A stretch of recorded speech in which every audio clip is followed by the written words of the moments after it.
ऐसे में आज अगर भारत की इकोनॉमी में इतना रेजिलियंस दिख रहा है,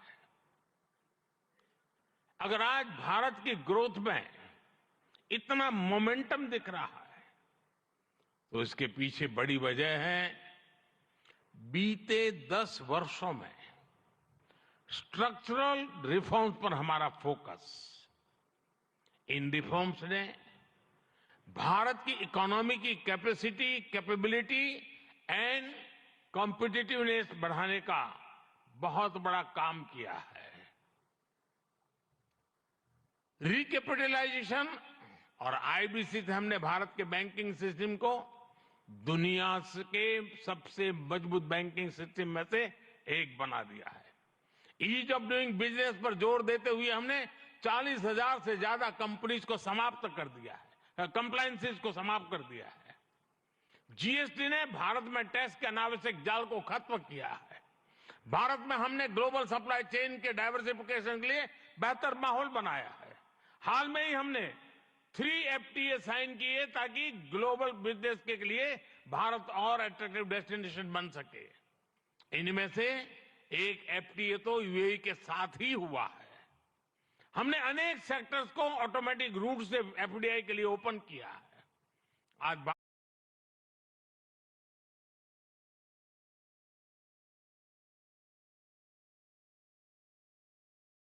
भारत इंफ्रास्ट्रक्चर पर रिकॉर्ड इन्वेस्ट कर रहा है।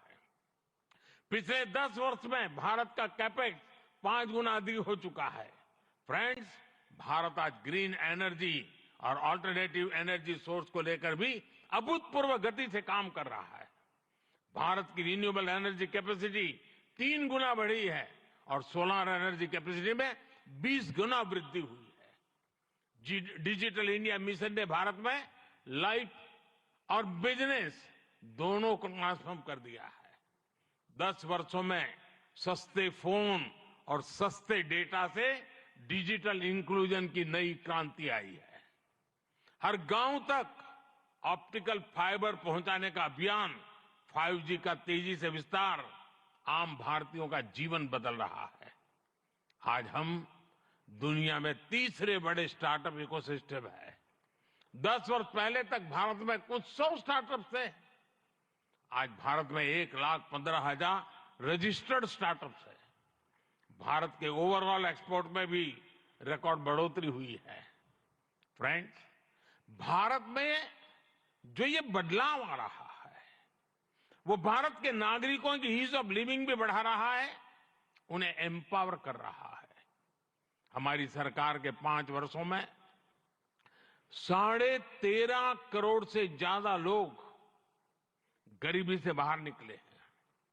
भारत में मिडिल क्लास की एवरेज इनकम लगातार बढ़ रही है। भारत में फीमेल वर्कफोर्स के पार्टिसिपेशन में भी रिकॉर्ड वृद्धि हुई है।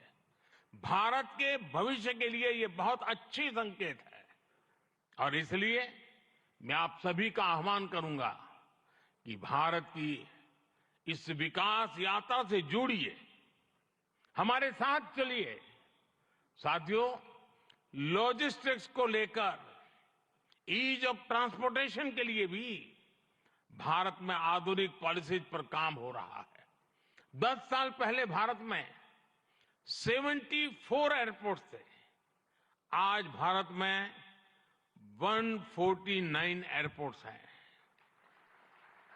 भारत का नेशनल हाईवे नेटवर्क पिछले 10 सालों में करीब करीब 2 गुना हो चुका है।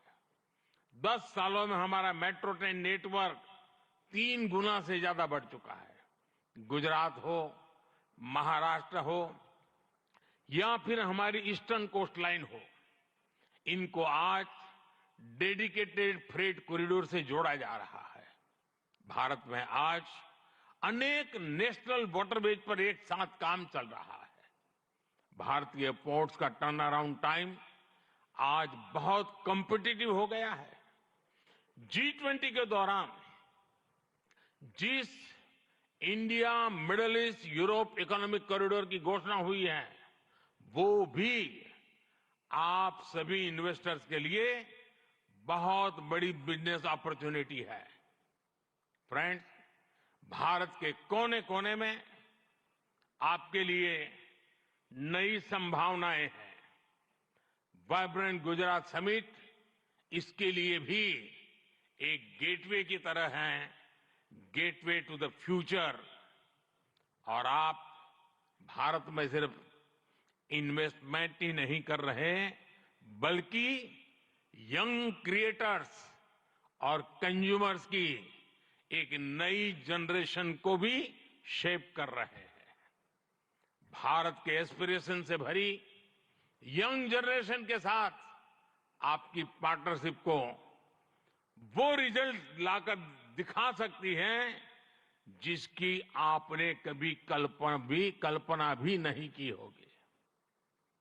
और इसी विश्वास के साथ एक बार फिर आप सभी का वाइब्रेंट गुजरात समिट से जुड़ने के लिए मैं हृदय से बहुत बहुत आभार व्यक्त करता हूं। और मैं आपको विश्वास दिलाता हूं कि आपके सपने ये मोदी का संकल्प है।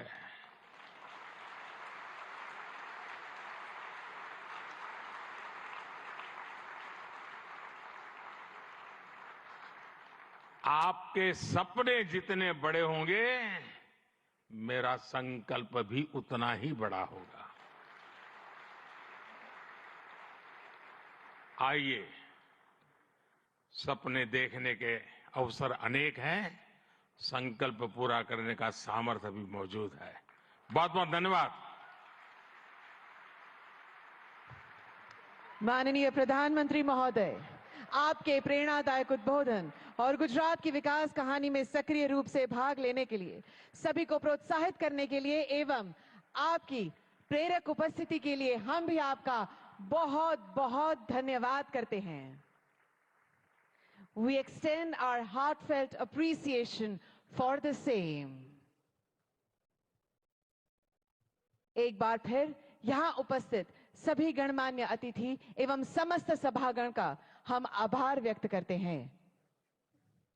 बहुत बहुत धन्यवाद।